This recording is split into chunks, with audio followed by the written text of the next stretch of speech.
What do you hope to see out of your defense from game 1 to game 2? I'm just excited to see us do our job, do it full speed, with red line and detail and discipline. I think they're excited to play, and I think that, we've had a really good week of practice. And Coach Keenan and the staff has really been pushing that hard. We've got had a great look from our scout team, and they're excited to go. As far as the penalties go, what was some of the things that you talked about with the guys?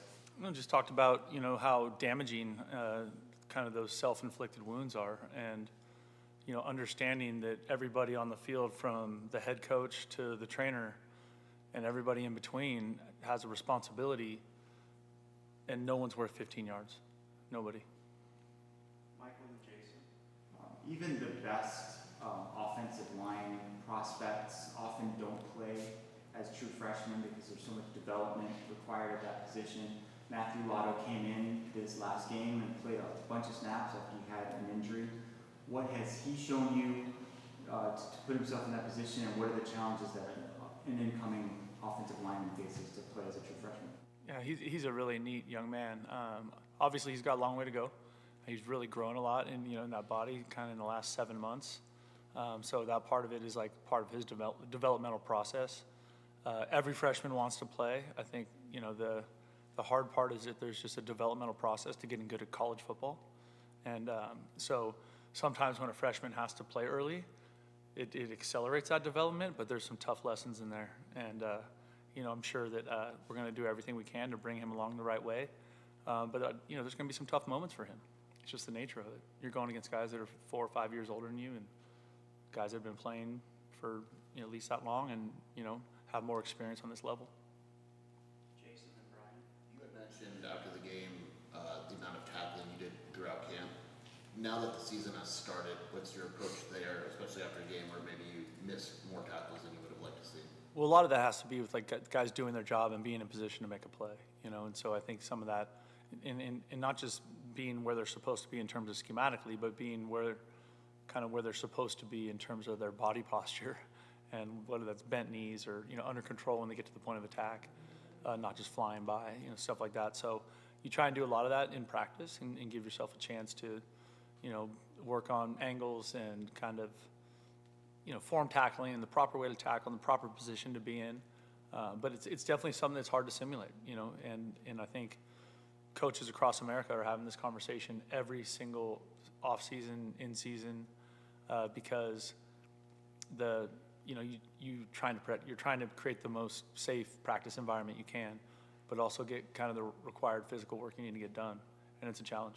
And then as a coach, when you watch film, is there, I don't want to say is it a better feeling, but I guess is it a better feeling when you see stuff you go, okay, we can fix that, as opposed to it's a talent issue or something like that? Sure.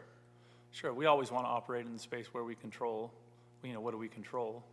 If it's something technically or schematically that we can control, that's always way better than someone like, And sometimes that happens. Sometimes you're playing against a player who's just better than you, right?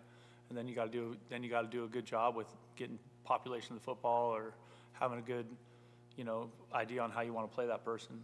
Schematically, you have to try and offset it. Brian? In regards to the wanting to spread the ball around, throwing it, but maybe in other areas as well, how do you avoid having anyone involved in that to maybe overcompensate for what was or wasn't done the previous game? I don't think we look at it that way at all, right? Just like the progression is the progression, and in most progressions you're going to have a primary, and then you're going to have a secondary. It just kind of breaks down that way. So, so for Noah or whoever's playing like that part of it, just let Noah play. I just think you can overstructure that. Sorry, I just think you can it can be detrimental, right? So it's just like just play. Yeah, it would be a case where you're like, let's try to have these guys be more the first read to try to get them the ball more. You want to not make a major change like that. No.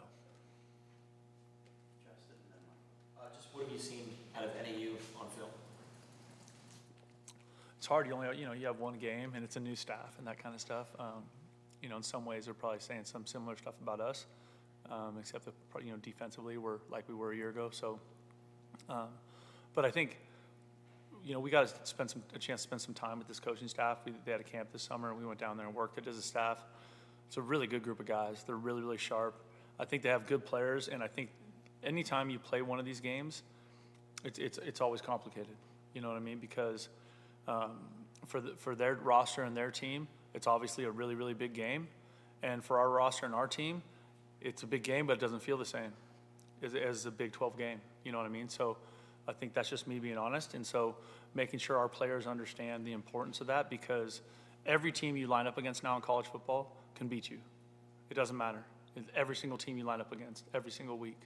And I've been in those situations where when I was at San Jose State, we lost to a good UC Davis team, and it was tough, and they beat us. They outplayed us. You know what I mean? So I really think this is about us, how we approach it, how we attack it. I think we've had a great week of practice, and now it's about lining it up and playing the game.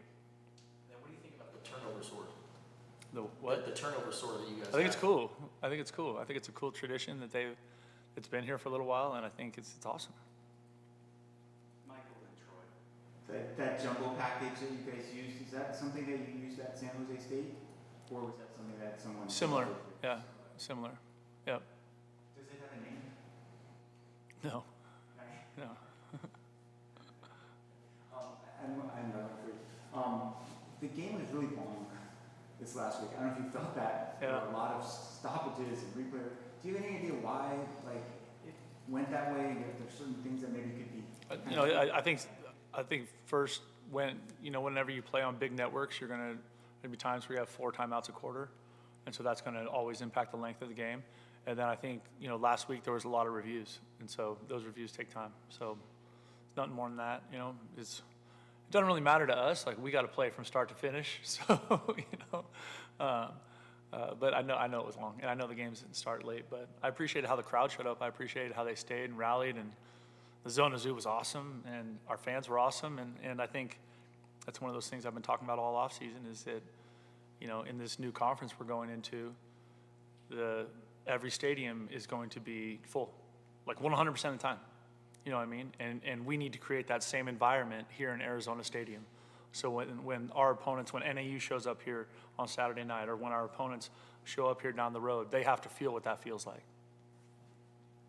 Troy and then Justin, you kind of mentioned it in terms of, it's a big game. It's not a Big 12 game, but it's still a big game. And having that mindset, how have you seen the upperclassmen, the leadership in the locker room kind of take that message and give it out to the freshmen? Well, they've been great about it. Been through this type of- They've been great about it because they lost to these guys 3 years ago. So they know what that feels like. You know what I mean? So our upperclassmen have been fantastic that way. And I think that's really, they have to be. Like the senior leadership of your team are the ones that have to make sure that the team is in alignment with our culture and how we attack our process. And so those guys have been awesome. Justin and Brian. What do you like about Genesis Smith as a defensive back, and how beneficial is it to have guys like Dalton and Gunnar kind of mentor him in his first couple years? Oh, it's awesome. Genesis is one of just the most fun guys on this football team. He just has this incredible energy, the big smile. I hope you guys have gotten to talk to him a little bit, but he's just a super engaging young man.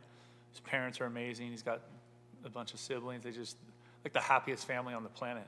But having guys like Gunnar and Dalton and Stukes, those guys around him, is incredibly valuable. Right? All those guys are really good players. They've all played a ton of football. Them being kind of in that big brother mode is extremely valuable for his process and his development. And I think we're all expecting big things from Genesis as his career continues here. Last question to Brian.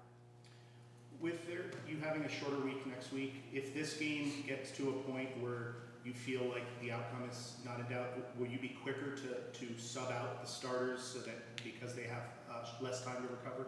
It's funny. I don't even think that way. I mean, I guess that would make sense, but like we need to win the game. And in the final ledger, they all count the same. I know they don't count the same to, the fan base or the university, but in terms of the final ledger and wins and losses, that every game we play counts the same. And so we just need to win a freaking game, and that's all that matters. All right, that's your time. Thank you.